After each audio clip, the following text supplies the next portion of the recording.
We were talking earlier about potentially using other means and ways to adjust the frequency response other than EQs. And so the first thing that comes to mind again is multibands, because it is basically, it's dividing up the spectrum based upon quote unquote arbitrary bands, and then those bands have the ability to not only control energy but control dynamics.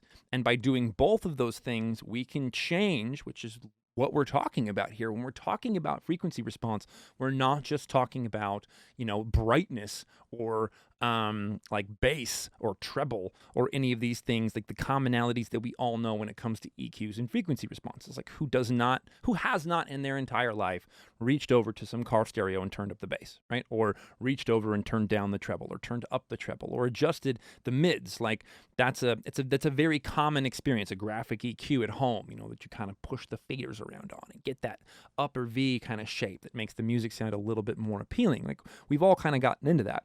But that's only like the cursory aspect of frequency response. That's like where everybody starts. And then when we get into actually learning about the tools, so often people talk about things being natural sounding or open sounding or revealing or with air or all of these sort of like buzz market like words that don't really give us a sense of what's actually happening within the tools or why we would use one over the other. And so today is really that experience of like, okay, so we've had some experience going through the tools and we've learned that, we've got these things that are operating with zero latency or thereabouts, and they're creating these big focal shifts. They're creating more distance between instruments in the range that they're boosting or cutting, either more or less, no matter how you're looking at it. They're like, it's this way or it's that way. And as we get closer and closer to linear phase, not only do we stop creating band shifts or phase shifts in other bands, like which when we were looking at those EQs before, we're boosting 1 kilohertz, but we're hearing phase shifts in highs and lows. Like you heard top end and bottom end before we got to the linear phase. And once we get to linear phase, you can really hear it's just the band that's being moved, it's just the band that's being adjusted, and it's not creating any delineation in phase between the elements within that band or side elements. And by that happening, all it's doing is adding or taking energy away. So you really have a visceral experience of that now. But now we're going to get into like the real nitty-gritty of these tools, how far they go, and the other options that you have, because you're not just relegated to using an EQ to adjust frequency response. You're not just relegated to using an EQ to adjust depth, that a lot of that actually happens through dynamics. So we're going to get there, but we're going to go a little slow. We're going to go through some more tools now. So another quick refresher, because this is with different content. So we're going to listen to the new content. We're going to, and then we're going to kind of go through these new tools. And here we go. So this is just a little thing. Very Christian loafer. So I'm just going to check this on our levels real quick. So something very, very simple. Just some pumping bass and a little bit of a plucky lead. And I think I am going to turn that down, maybe like -2. There we go. Cool. Pedaling bass, very simple setup. Some pads, pedaling bass, kick, and that lead, that pluck lead. Very simple. So let's get into the tools. I'm going to turn on this null test, and we're not going to hear any audio. There we go. Great. So the null test is working. That's first and foremost. Make sure the tools work. And at this point now, I can start kind of with our ear refresh again. So we're going to go just to the EQ. This time, I've built this to be able to work with the multibands that are coming down the pipe. So you're going to see that the boost is in a little bit of a different zone, and it's a little bit higher, and it's a little bit lower down. So more boost, lower down. So this Q is spanning about 2 octaves, which is going to be basically what we have over here. This is 300 hertz to 1.2 kilohertz. 300 to 600 hertz is 1 octave, 600 to 1200 hertz is 2 octaves, and 0.7 on a Q is mathematically about 2 octaves. I think it's like 1.92 or something like that, but close enough for our tests here today. So just to kind of get us back into the grip of what's happening, remember what we were just listening to, I'm going to activate the first EQ8. We're going to get our ears used to what's happening here. So just like from before, we're getting some of the lows because of the non-linearity to the phase, right? We're hearing some of that low shift happen. But what we're really getting is that lead, that pluck lead is really far forward now. It's pushed way up.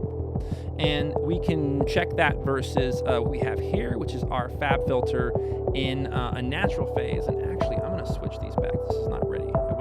This is still prepped for when I go to the next stage. It's not ready, children. Let's turn these back off to 12. There we go. Cool. So now these will mirror the EQ8, which is another option that we have available to us. So we're going to switch over to our first, which is the natural phase again. So natural phase Pro-Q3 versus EQ8. You can really listen to the distance between the objects. Listen to the how far forward that lead is versus the pedaling of the bass.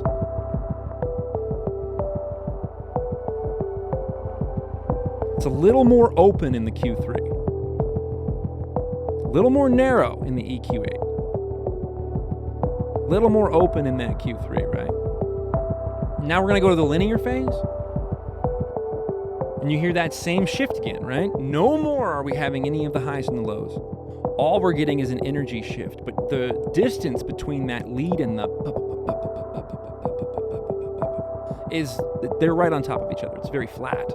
And if we go back to the natural phase, you can really hear that distance. Like they're far apart now.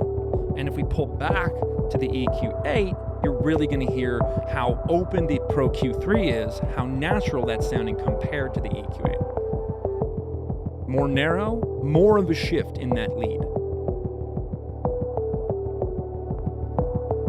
Less of a shift in that lead, a little bit more of that pedaling coming with it. And then when we get to the linear phase, just flat right across the speakers. So that should give you a little bit of an understanding about where we're at in this new, that should train your ears to hear what we're listening for as we go through these next tools. So for starters, that's number one. Let's now listen to a multiband. This is Ableton's Multiband Dynamics now. We're listening to the linear phase as we speak. So this is Ableton's Multiband Dynamics now with the same exact boost of the same exact range. So 10 dB across 2 octaves at a center Q of 600 hertz. So here we go. It's 1, 2, 3, 4. Great. Here we go. Oh. Okay. So it sounds more narrow compared to the Pro-Q3. But it also sounds like it might be more natural, like there's still some separation. But how are we getting so much low out of the Pro-Q3 compared to the multiband dynamics? So remember, this is the Pro-Q3 in linear phase. So, but we're getting low end. You can hear that low end. And when we get to the multiband dynamics, that low end's gone. And I'm like, this is why this insight is so huge for today, is that this is going to be how we can not just hear what we're talking about, we can see it. So you look at the amount of signal that's coming out of this multiband dynamics, and you can even see on the levels where we're at. And then if I switch back over to the Pro-Q3 in linear phase, check out the amount of content we have. Oh, see? Not just that I'm hearing it. I mean, this is the big factor. This is why we're doing this work right now, is I'm training your ears. I am helping you train your ears to be able to detect these things that I can hear. But they're not just things I can't hear. I can perceive them on the meters. This is why we have to get out of the psychoacoustics of it. We have to get away from, oh, I like this EQ because it sounds warmer or because it's modeled after da-da-da. It's like nonsense. We need to understand what is happening with the tools. And so here you can plainly see, even if you can't hear it, but by seeing it, you can start to train your brain to hear it. That's how this works. That's how your brain is trained. If you've ever watched a child learn to associate a sound with location, height is one of the last ones to happen. Height is a very difficult mathematical problem to solve for your brain. And it relates to phase and timing and reverb and all these other things. And so you'll see babies, especially if you are like above them on a staircase and you're shouting, they will look all over the place, but not up, until they finally look up. And then they see where the sound is coming from. And after a few times of that, their brain knows that that means where the sound is coming from. And so your brain absolutely uses your eyes to reinforce what it's learning from its ears, from your ears. So the more you can see these things and perceive them, the more you can actually internalize them and then hear them. It's totally how it works. So don't worry if you're relying a little bit on your eyes right now and you're not necessarily able to hear these changes. You will hear these changes as you train yourself. So that's what this is all about. So back to the EQs. That's the linear phase, and that's the multiband dynamics. And now we know this multiband dynamics is not linear phase, or at least we've been told it's not linear phase. So what is happening here? So because when we go back to the EQ, when we go back to the Pro-Qs, like we go to the natural phase, and there's that low end. And then when we go to the more linear phase, we lose that low end, and you can see it. You can see less low end here, more low end here. So the nonlinear phase is actually creating phase shifts in alternate bands, which is where we're hearing the low end when we go back to nonlinear phase or natural phase. But when we hit the linear phase, it's only that band. So how is the multiband dynamics not linear phase and tighter? Less content coming out, more only associated with that band. And what it has to do with is the slope of the cutoffs being used. So this EQ has the ability to adjust the cutoff. So we can come in here from 12 dB per octave, have this Q point, have the center point of the EQ exactly where we want it at 600 hertz, but change it from 12 dB to 24 dB per octave. And when we do that, we actually end up with something that is much closer to the multiband dynamics. And allow me to demonstrate again. So now I'm going to turn those both off. We're going to come back over to the multiband. Here we are on the multiband now. And now I'm going to switch to the natural phase. Sounds much closer. Now I'm going to go to the linear phase. Oh, that linear phase and that multiband sound real close. Really close, children.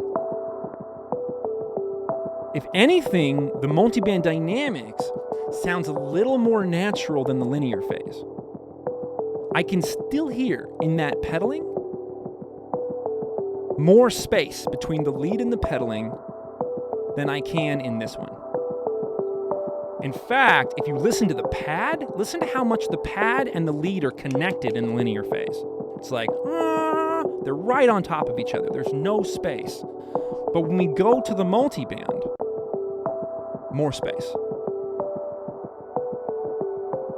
Switch back. Gotta wait till the pad comes in. Hang on. Here. Stay on the pad part. This is really great.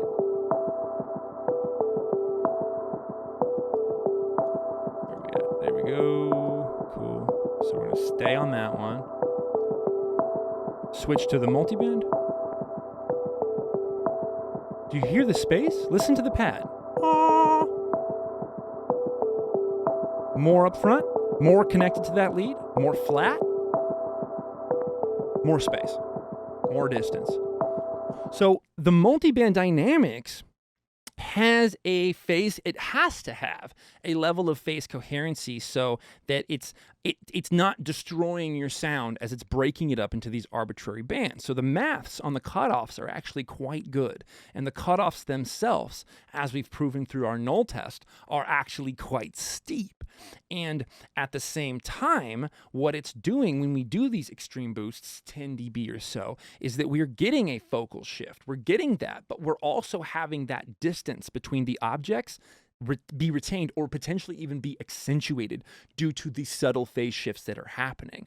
And so what we end up with is something that sounds more like a linear phase boost with its tightness and its specificity, but with the natural phase cohesion that we get from a natural phase EQ. So this, instead of just jamming everything flat, everything right up to you, it's all flat, it's all connected, there's just energy happening now, we have that space. It sounds more open.